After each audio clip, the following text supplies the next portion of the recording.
안녕하세요. 더성형외과 김재우 원장입니다. 오늘은 탑수술에 대해서 그리고 그 중에서도 환자분들이 가장 걱정하면서도 궁금해하시는 절개 방법, 즉 흉터, 수술하고 나서 남는 흉터의 모양과 위치에 따른 부분에 대해서 좀 설명을 드리도록 하겠습니다. 이 표현 방법에 있어서는 의사 선생님들마다 그 모양과 적용 방식이 조금씩 다를 수 있기 때문에 여러분들께서는 그 점 참고하셔서 이해해 주시면 감사하겠습니다. 일단 가장 간략하게 설명드리면 흉터의 모양과 길이에 따라서 분류할 수 있는 방법은 완전 절개 방식, 환자분들의 표현이긴 하지만 완전 절개 혹은 완전 절제라고 하는데 어쨌든 완절 방식이 있고 최소 절개 방식이 있습니다. 가슴의 크기에 따라서 가슴이 꽤 크다 하면은 당연히 완전 절개 방식으로 갈 수밖에 없을 거고, 그 이유는 안에 있는 가슴 조직의 양도 많겠지만 실제로는 완전 절개를 하는 큰 이유 중에 하나는 이 남는 피부를 예쁘게 처리하기 위해서입니다. 하지만 반대로 A컵 혹은 작은 B컵 정도 사이즈의 가슴 크기라 그러면 그 정도가 그렇게 심하지 않기 때문에 굳이 완전 절개 방식으로 할 필요는 없고, 최소한의 절개, 만약에 가능하다 그러면 유륜 주변에만 절개를 해서 하는 방식이 있습니다. 여러분들의 이해를 돕기 위해서 제가 아이패드에 그림을 좀 그려가면서 설명을 드려보도록 하겠습니다. 먼저 우리 가슴을 그려보도록 하겠습니다. 이렇게 허리 라인이 있고, 보통은 이런 정도의 모양으로 가슴이 있다고 가정을 해보겠습니다. 이만큼 남는 피부가 문제일 것이고, 또 하나의 문제는 유두유륜의 위치가 이렇게 떨어져 있다는 것이 두 번째 문제가 됩니다.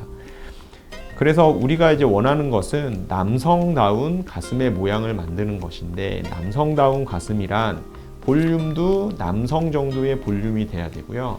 두 번째는 유두유륜의 위치도 남성의 유두유륜의 위치와 비슷할수록 유리하다고 생각을 합니다. 여성에서 예쁘다고 인식이 되는 유두유륜의 위치는 남성에 비해서 약간은 안쪽, 그리고 약간은 아래쪽에 있죠. 하지만 남성들은 유두유륜의 위치는 약간은 위쪽이지만 또 조금 더 바깥쪽에 있는 것을 더 선호하는 것으로 알려져 있습니다. 그래서 일반적으로 탑수술에 있어서 유두유륜의 위치는 약간 바깥쪽, 그리고 처져 있는 위치보다는 조금 더 위쪽으로 같이 이동을 시켜줘야 되는 경우가 매우 많습니다. 그래서 이런 경우에 완전 절제로 하는 경우에는 흉터는 크게 두 가지가 남습니다. 제가 한번 표현을 해볼 건데, 완전 절개하는 방식은 얼핏 생각하면 우리가 유방암에서 유방 절제하는 유방 절제술과 비슷하다고 할 수 있는데, 유방 절제술은 모양이나 흉터를 생각하지 않고 가슴의 조직을 100% 제거하는 것에만 초점이 맞춰져 있기 때문에 흉터가 보통 이런 식으로 대각선으로 만들어지게 됩니다. 하지만 미용 수술 중에 하나인 탑수술에서는 그렇게 만들면은 안 되고, 요즘의 경우에는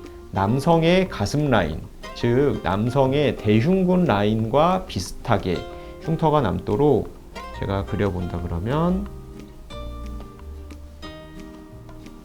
이런 식으로 흉터가 남아지도록 수술을 하게 됩니다.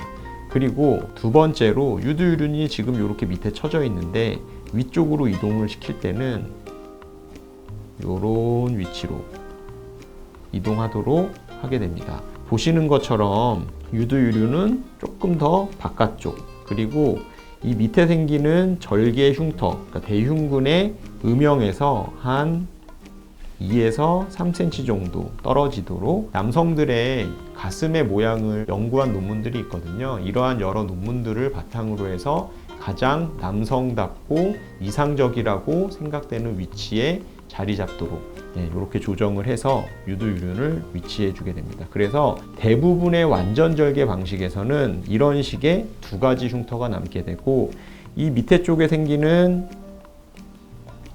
긴 흉터, 이 흉터의 길이는 환자분의 가슴 크기와 가슴 처짐 정도에 따라서 약간의 길이 차이는 있을 수 있습니다. 그리고 또 아주 드물게는 가슴은 크지만 유두유륜의 위치가 비교적 괜찮으신 분들이 있어요. 그런 분들은 이 밑에 길게 생기는 흉터만 생길 뿐 유두유륜의 위치는 특별히 이동하지 않아도 된다 그러면 유두유류는 주변에는 흉터가 생기지 않도록 수술을 할 수가 있습니다.